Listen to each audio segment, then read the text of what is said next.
கருமம் அப்படின்ற வார்த்தை செயல்னு அர்த்தம். செயல், சரியா? அப்ப கருமம்னா வேற ஒண்ணு கொண்டு போயிட்டான், நம்மளை புரியாத ஒரு வார்த்தை. நம்ம வேறொரு மொழியிலேருந்து மட்டும் எடுத்துக்கிட்டோம். இப்ப நம்ம மொழியிலே அது இல்லாத போல நம்ம மொழியில சொல்லும் செயல்னு சொன்னா எனக்கு புரியுது, கர்மம்னு சொன்னா புரியல. கர்மம்னா எங்கேயோ போயிடுறேன் நான். இவன் என்னை போன ஜென்மம் வரைக்கும் கூட்டு போயிடுறான். எனக்கு தெரியாத விஷயத்துக்குலாம் கூட்டு போயிட்டு இப்ப அவன் சொல்ற அவனுக்கு தெரியும் போல தெரியுது, அவன் ஆல்ரெடி போயிட்டு வந்திருக்கான் அப்படின்னு நம்மளும் நினைச்சுக்கிறோம். உங்களுக்கு கர்மம் பற்றி சொல்லி போன ஜென்மம் பற்றி சொன்னவங்க யாராவது போயிட்டு வந்திருக்காங்களா? இல்லை. எல்லாருமே அப்படி சொல்லி கொடுத்தே இருக்கிறாங்க. யாரும் போனதில்லை, போனவங்க திருப்பி வந்ததில்லை. ஆனாலும் எல்லாரும் போயிட்டு வந்தது மாதிரி பேசிக்கிட்டே இருக்கிறாங்க. கடவுள் நேரடியாக சொல்றான், அப்புறம் மறைவாக நான் உணர்ற மாதிரி ஒன்று சொல்றான். அதுவும் எனக்கு புரியல அப்படின்னா ஒரு மனுஷனே வந்து என்கிட்ட சொல்றான். ஆனா அவன் வார்த்தை கிடையாது, அந்த மனிதன் தன் இறைவனுடைய செய்தியை அறிவிக்கின்றான். அப்போ என்கிட்ட பேசுறான். என்கிட்ட பேசும்போது எனக்கு புரியுற மாதிரி பேசணும். எனக்கு புரியாததே, நான் பார்க்காததே, எனக்கு கேள்விப்படாதே, எனக்கு விளங்காததே என்கிட்ட பேசுறேன்னா நான் அதை கேட்க வேண்டிய அவசியம் இல்லை. அவன் போய் சொல்றான். ஞானம்னா தமிழ்ல தெளிவுன்னு அர்த்தம். தெளிவு அப்படிதான் படிப்படியா வரும். ஞானம்ன்றது ஒரே நாள்ல என் மூளையை கழிட்டு வேற மூளை வைக்கிறது இல்லை.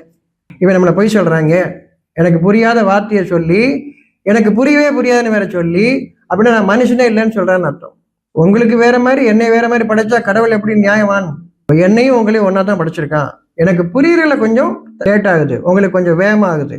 அதுதான் வித்தியாசமே தவிர எனக்கு புரியாதெல்லாம் கிடையாது. அப்போ உனக்கு புரியாத ஞானம் கிடைக்காதுன்னு சொல்றவன் என்னை ஏமாத்துறான். என்னை விட உயர்ந்தவன் எவனும் கிடையாது, அப்படித்தான் உங்களை விட உயர்ந்தவங்க யாரும் கிடையாது. அவன் கொஞ்சம் வேகமா புரிஞ்சுக்கிட்டான், அவ்வளவுதானே தவிர எனக்கு புரியாதெல்லாம் கிடையாது.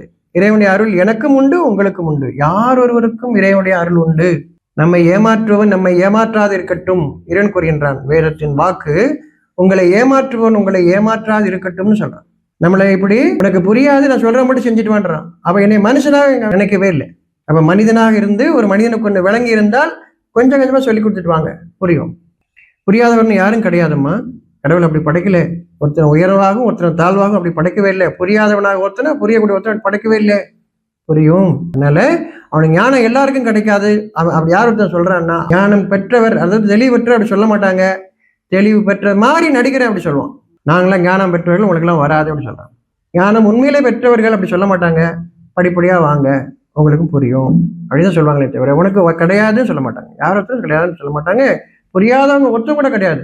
இவங்க முயற்சி எடுக்காம இருக்கிறாங்க, நமக்கெல்லாம் வராதுப்பா, இதெல்லாம் பெரிய அறிவு இல்லைன்னா பிறக்கும் போதே பெருசா இறைவனை அருளோட அப்படிலாம் சொல்லி கொடுத்து அதை நான் திருப்பி சொல்லிட்டே இருக்கிறேன். என்னைய மட்டும் தட்டிகிட்டே இருக்கிறான், நானும் சரின்னு சொல்லிட்டே இருக்கிறேன். அவன் தன்னை உயர்ந்தவன்னு சொல்றான், நான் அதை ஏத்துக்கிறேன்.